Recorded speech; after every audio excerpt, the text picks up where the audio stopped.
Hai Andika, guys di sini selamat datang di segmen rehabilitas atau review handphone bekas berkualitas. Handphone yang akan kita rehab di episode kali ini adalah sebuah mantan flagship pada tahun 2017 dan mantan flagship ini menurut saya sangat unik karena smartphone ini itu bisa diremas. Smartphone bisa diremas, kok agak geli ya. Tapi daripada penasaran, sebelum kita mulai videonya, buat kalian yang belum cuci tangan dulu. Kalau udah cuci tangan langsung aja subscribe channel ini, karena di channel ini kita akan membahas informasi menarik mengenai dunia gadget dan juga teknologi yang akan membuat hidup kalian lebih inspiratif dan produktif. Dan terima kasih kepada space iklan kita hari ini, yaitu Wondershare PDF Element. Wondershare ini kayaknya nggak ada henti-hentinya bikin inovasi ya. Untuk servisnya ini banyak banget divisinya. Nah, yang paling terbaru adalah PDF Element, dimana dengan software ini kalian bisa edit PDF sama mudahnya ketika kalian menggunakan Microsoft Word. Untuk fiturnya juga banyak banget, mulai dari edit, convert, sign, review gambar menggunakan grid dan juga shape. Kemudian juga ada fitur protection dengan security password dan watermark sign. Tapi yang paling saya suka adalah PDF template-nya, karena saya adalah tipikal orang yang gak mau ribet, dan PDF template ini bakalan membantu banget untuk menghemat waktu dan gak mikir. Buat kalian yang suka kirim-kirim dan juga edit PDF, langsung aja klik link yang ada di deskripsi. Dan perkenalkan, ini adalah HTC U11, sebuah smartphone flagship pada tahun 2017 yang harga launchingnya dulu itu cukup menguras dompet, yaitu 11 juta rupiah. Dan sekarang udah tahun 2020, 3 tahun berlalu, harganya sekarang cuma jadi 1,6 juta aja. Untuk link pembeliannya seperti biasa kalian bisa langsung cek di kolom deskripsi. Dan chipset dari HTC U11 ini menggunakan Snapdragon 835. Dan kalau misal kita mau membandingkan sama-sama Snapdragon 835 di range harga di bawah 2 juta, setelah saya research di beberapa e-commerce tadi, hanya ada Sony Xperia XZ1, Sony Xperia XZ Premium, dan HTC U11 ini. Untuk Nokia 8, kemudian Google Pixel 2, Nubia, kemudian Samsung S8, Note8 itu harganya di atas 2 juta, bahkan ada yang masih 4 juta untuk Samsung S8. Kenapa HTC U11 dan juga Sony Xperia XZ Premium dan XZ1 itu harganya bisa di bawah 2 juta? Padahal kalau dari segi nama brand, HTC dan juga Sony itu ya nggak kalah lah kalau dibandingkan dengan Google Pixel, Nubia, dan Nokia. Menurut saya malah lebih bagus Sony dan HTC daripada Nokia. Cuman memang karena HTC dan juga Sony ini, yang kita beli ini adalah versi AU, versi Docomo teman baikku atau versi Softbank, sama aja. Intinya ini adalah HP bekas bundling, bekas kontrak. Jadi kontraknya udah habis, makanya dijual murah. Tapi kalau misalkan kalian beli yang versi global dari HTC maupun Sony Xperia XZ, itu harganya juga sama dengan range harga bekas HP yang menggunakan Snapdragon 835. Harganya itu di atas 2 juta, bahkan sampai di atas 3 juta. Kalau yang versi global sebenarnya sama aja dengan versi AU dan juga Docomo, karena dia juga tidak resmi masuk ke Indonesia, yang berarti tidak resmi dibawa oleh distributor resmi seperti TAM, kemudian Sein, dan distributor resmi lain yang ada di Indonesia. Cuman memang yang versi global itu kapasitas RAM-nya lebih besar, ada yang 6 GB dengan memori room internalnya 128 GB. Sementara untuk yang Docomo, AU, baik Sony maupun HTC U11 ini RAM-nya 4 GB dengan memori internalnya 64 GB dan masih single SIM. Kalau yang versi global biasanya hybrid atau dual SIM. Sebentar, saya tadi ada bilang kalau misalkan HTC ini adalah brand yang cukup premium dan gak kalah dibandingkan dengan Sony, Samsung, Huawei, dan yang lain-lain HP Cina lain. Pertama, HTC ini singkatannya adalah High Tech Computer, sebuah brand yang sebenarnya sudah melalu lalang di Taiwan sana. Jadi ini bukan HP Cina ya, ini itu HP Taiwan, dan di Taiwan sana HTC ini termasuk alternatif HP premium selain iPhone. Nah, kalau menurut saya kenapa Sony dan HTC ini gak masuk ke Indonesia? Kalau bilang kasar, karena memang gak laku, kalah saing dengan HP Cina. Karena Sony dan HTC itu bisa dibilang harganya cukup premium, meskipun HP-nya premium, low end-nya aja juga harganya cukup premium. Nah, kalau misalkan di Indonesia mindset orang kalau misalkan HP yang premium itu ya kalau nggak Samsung, iPhone. Contoh realnya ketika Oppo kemarin mengeluarkan HP yang harganya cukup ekstrim ya, harganya itu 18 juta rupiah. Pasti kalian buat apa sih Oppo itu mengeluarkan HP 18 juta? Dan kalau misalkan HP-nya itu udah mencapai atau hampir 20 juta, kalian pasti kalau nggak beli Samsung ya iPhone yang terbaru. Kalau misalkan Oppo nih 18 juta, kemudian teman kalian tanya, HP lu apa? Oppo. Oh, Oppo. Paling cuman gitu aja ekspresinya, padahal kalian belinya harga 18 juta yang baru ini, yang saya lupa serinya. Kemudian kalau misalkan kalian beli iPhone 7 aja ya, yang sekarang harganya sekitar 3 jutaan. Kemudian teman kalian tanya, HP-mu apa? iPhone. Wow, gila iPhone, Sultan. Udah pasti kayak gitu. Memang perspektif. Tapi perspektif ini perlahan-lahan menurut saya udah hampir dikikis lah ya dengan hadirnya Samsung yang menurut saya juga udah melampaui iPhone. Oke, jadi cukup untuk sejarah per HTC-an dan juga per Sony-annya. Kenapa menurut saya nggak laku di Indonesia dan nggak masuk di Indonesia.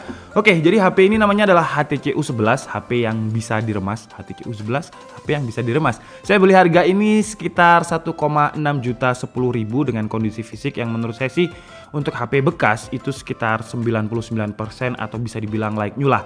Cuman dengan harga 1,6 juta ini saya dapatnya cuman HP aja atau batangan istilahnya.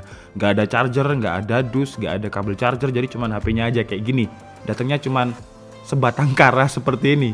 Dari segi desain, bagian cover belakangnya ini menurut saya cukup unik dengan finishing warna seperti bunglon.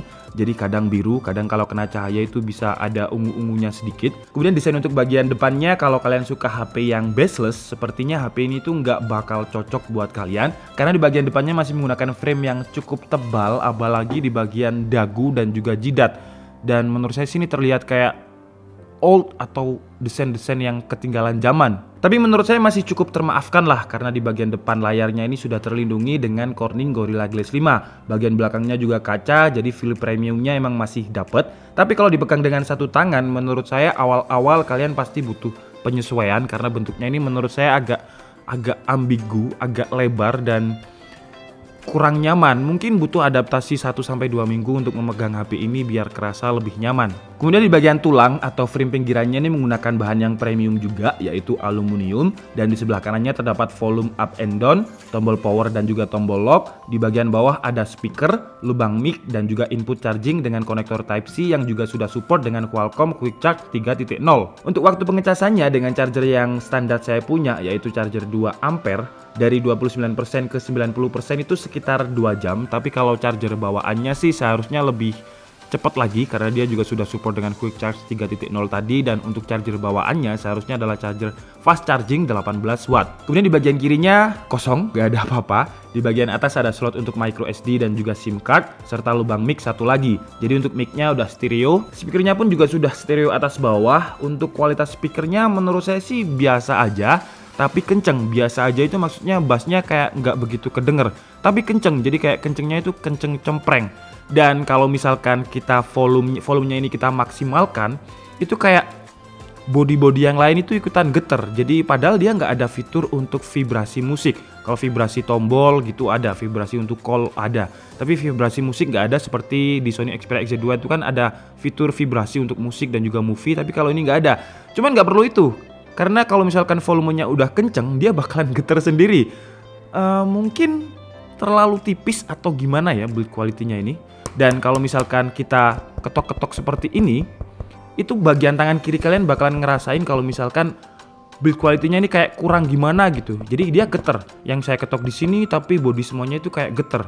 Menurut saya sih mungkin karena lapisannya kacanya ini terlalu tipis, jadi dia agak ringkih. Walaupun kalau misal dipegang kerasa feel premium, cuman karena terlalu tipis mungkin jadi ya susu lah. Kemudian untuk fingerprintnya ada di home button, menjadi satu dengan tombol home yang nggak bisa dipencet, jadi cuman geter aja, sama seperti home button yang ada di iPhone 7 dengan 3D Taptic Engine. Dan tadi saya di intro ada bilang kalau HTC U11 ini adalah HP yang bisa diremas ya.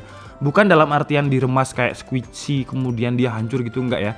Tapi nama teknologinya adalah EdgeSense, dimana ketika kalian meremas HP-nya seperti ini, itu bakalan ada shortcut. Untuk shortcutnya ini sebenarnya bisa kalian atur, cuman kalau saya pakai settingan shortcut untuk voice assistant. Dan yang menarik, HTC U11 ini memiliki 2 voice assistant. Jadi dia juga built-in dengan HTC Alexa, Alexanya Amazon, dan juga ada Google. Nah, kalau misalkan EdgeSense ini kalian setting, sebenarnya bisa untuk membuka kamera, aplikasi lain, ya intinya shortcut lah. Cuman kalau menurut saya sih paling worth it untuk digunakan ya Alexa ini. Jadi kalau misalkan kalian punya produk-produk Alexa, Home App, Amazon App seperti ini bakalan membantu banget. Kalau misalkan kalian punya Google Home, ya kalian pakai Google. Sure.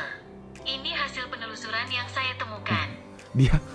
Jadi EdgeSense ini ada tingkatannya guys. Ada yang kalau misalkan kalian tekan secara agak nggak force-nya itu nggak terlalu diremasnya nggak terlalu kuat, dia bakalan muncul Alexa.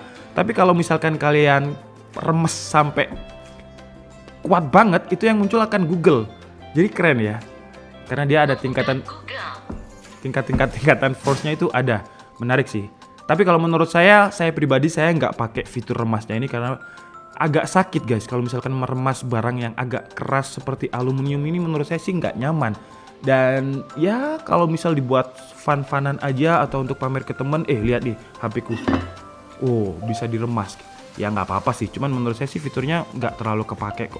Kemudian untuk layarnya HTC U11 ini menggunakan panel Super LCD 5, panel yang dimanufacturing oleh HTC sendiri dengan resolusi yang cukup tinggi yaitu Quad XD 1440x2560 pixel dengan tingkat dot per inch atau PPI itu 524. Jadi udah lumayan padat banget dengan screen size-nya 5,5 inch. Dan HTC mengklaim kalau panel Super LCD 5-nya ini itu berbeda dengan IPS karena diklaim HTC panelnya ini bakalan lebih hemat di baterai. Entah itu gimmick atau gimana karena kapasitas baterainya memang cukup kecil untuk HP yang dulu harganya 11 jutaan.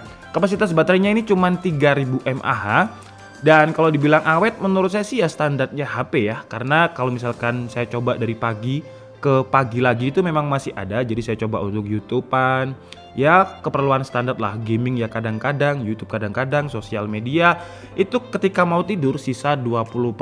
Jadi ya nggak boros-boros banget tapi juga nggak awet-awet banget. Kemudian untuk kameranya HTC U11 ini menurut saya cukup unik. Jadi kamera utamanya yang biasanya ada di belakang itu cuma memiliki resolusi 12 megapiksel dan kamera selfie-nya memiliki resolusi yang lebih besar yaitu 16 megapiksel. Gila gak? Oke, pertama kita coba dulu di resolusi 4K ya, dan ini adalah kualitas sensor makronya menurut saya keren banget sih. Teksturnya kayu ini masih kelihatan banget, daunnya juga masih kelihatan banget. Dan untuk kecepatan sensornya ketika saya coba untuk shoot yang bagian backgroundnya kayu ini dia juga cepet banget nangkepnya. Sebentar, kalau kalian, nah ini ya, kemudian kita pindah lagi search, nah itu cepet banget efek blurry-nya. Cuman masalahnya cuman di shaky sih, resolusi 4K ini nggak terlalu steady, nggak seperti di resolusi Full HD 30 fps-nya. Dan ini adalah hasil video kamera depan yang memiliki resolusi lebih besar ketimbang kamera belakang yaitu 16 megapiksel. Saya lebih suka videonya ketimbang foto karena foto kurang natural sih, jadi muka saya itu masih kayak ada, walaupun fitur make upnya sudah saya nonaktifkan, cuman ini tuh terasa lebih natural ketimbang mode fotonya.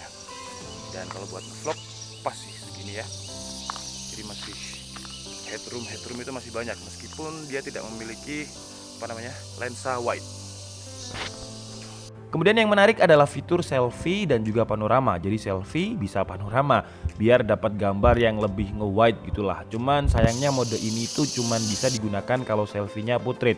Kalau landscape dia nggak mau. Kemudian kalau untuk hasil-hasil gambarnya seperti ini, kalau misalkan warna putih itu menurut saya nggak terlalu tampak natural, tapi kalau warna lain seperti warna yang lebih pop up, seperti langit-langit di sini itu nggak terlalu terlihat apa ya. Biasanya kan kalau misal motret langit itu terlalu putih gitu, tapi ini birunya masih terlihat natural. Apalagi kalau misalkan kita moto yang warnanya cerah banget, jadi kayak warna bunga ini merahnya merah gelap, jadi bukan merah-merah pudar.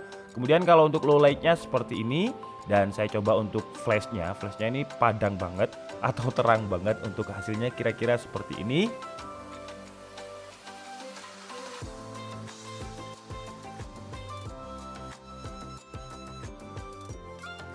Untuk tuning hardware-nya sama dengan Sony Xperia XZ1 dan juga XZ Premium. Jadi dia menggunakan Snapdragon 835 dengan Adreno 540, RAM-nya 4GB, LPDDR4 dengan memori internal 64GB dan Android 9. Mentok Android 9. Jadi ketika HTC U11 ini datang, Android-nya adalah 8 atau Oreo, kemudian ada notif update, saya update gitu aja. Jadi buat yang tanya kemarin di Sony Xperia XZ gimana cara ngupdate-nya, saya cuma masuk ke setting, kemudian about, software update, udah. Jadi nggak neko-neko kayak di root atau di custom ROM gitu enggak. Dan dengan tuning hardware-nya ini, HTC U11 ketika saya tes menggunakan Antutu Benchmark 8, HTC U11 ini memiliki skor yang lebih tinggi dengan 248.139, sementara untuk Sony Xperia XZ1 ada di angka 220 ribuan. Begitu pula di 3D Mark, HTC U11 masih lebih tinggi skornya dibanding dengan XZ1. Tapi yang menarik di Geekbench 5, Sony Xperia XZ1 memiliki skor yang lebih tinggi di performa single core dan juga multi core-nya ketimbang HTC U11. Nah, ini menandakan kalau sebenarnya benchmark itu nggak bisa dijadikan acuan meskipun chipsetnya sama-sama menggunakan Snapdragon 835, tergantung dengan tuning hardware-nya, gimana sistem coolingnya, terus kondisi HP-nya, performanya seperti apa, temperaturnya seperti apa. Tapi kalau misal dijadikan acuan ya segitu, nggak mungkin Snapdragon 835 itu mendapatkan Antutu Benchmark versi 8 sampai 300.000. Jadi intinya ya tipis-tipis gitulah skornya. Oke, sekarang mungkin saatnya yang kalian tunggu-tunggu, yaitu tes gaming. Dan pertama saya coba di game PUBG dengan bantuan GFX Ultra biar dapet bisa 60 fps dengan settingan HDR Extreme. Dan dengan bantuan GFX ini karena ada beberapa part yang dikompres ya, jadi dia bisa stabil di antara 50 sampai 60 fps. Dan ketika saya coba untuk menggunakan mobil biar framenya ini lebih padat, biar framenya berantem gitu ya, itu juga masih stabil, framenya ada di kisaran antara 54 yang paling rendah sampai di 61 fps paling tinggi. Tapi kalau misalkan kita nggak pakai bantuan GFX Ultra, yang berarti grafiknya itu nggak ada yang dikompres. Karena setahu saya kalau misalkan pakai GFX itu shadow-nya dikompres, kemudian ada beberapa part juga yang dikompres. Nah, kalau misalkan kita nggak pakai bantuan GFX atau spesifikasi default bawaannya dari HTC U11 ini, settingan mentoknya itu ada di HDR Ultra. Jadi untuk ekstrimnya itu nggak ke unlock. Dan kalau misalkan kita menggunakan settingan ini, framenya itu nggak bisa di 60 fps. Jadi rata-ratanya 40 sampai di 50 fps. Nggak bisa 60 fps seperti dengan bantuan GFX Ultra tadi. Kemudian di game kedua ini saya coba di game Fortnite dengan settingan grafiknya ada di high dan 30 fps. Jadi memang ke lock di 30 fps, nggak mungkin bisa nambah ke 60 atau bahkan 120 fps seperti Fortnite yang untuk iPad Pro itu bisa 120 fps. Tapi kalau pakai Sony XZ Premium ini ya nggak nge-lag, cuman ke lock di 30 fps. Kemudian di game terakhir saya coba di game yang sering banget kalian requestkan ketika saya nge-review HP, yaitu Honkai Impact 3. Untuk settingannya ada di rekomendasi defaultnya, yaitu di angka 3 untuk HTC U11 ini. Dan maaf, ini bukan mode co-op atau mode multiplayer karena memang saya pur pengen ngetes performa dari HP ini. Kalau misalkan co-op menurut saya bakalan bertarung bandwidth, bertarung ping dengan player lain, jadi framenya itu bakalan lebih drop. Dan di sini itu mentok ada, kalau misalkan paling tinggi angkanya itu 31 fps. Kalau misalkan saya lagi multi itu mentok-mentok turun ada di angka 26 fps, nggak ada yang di bawah 25 fps. Jadi kalau untuk Honkai Impact 3 bukan mode co-op atau multiplayer ya, HP ini masih kuat.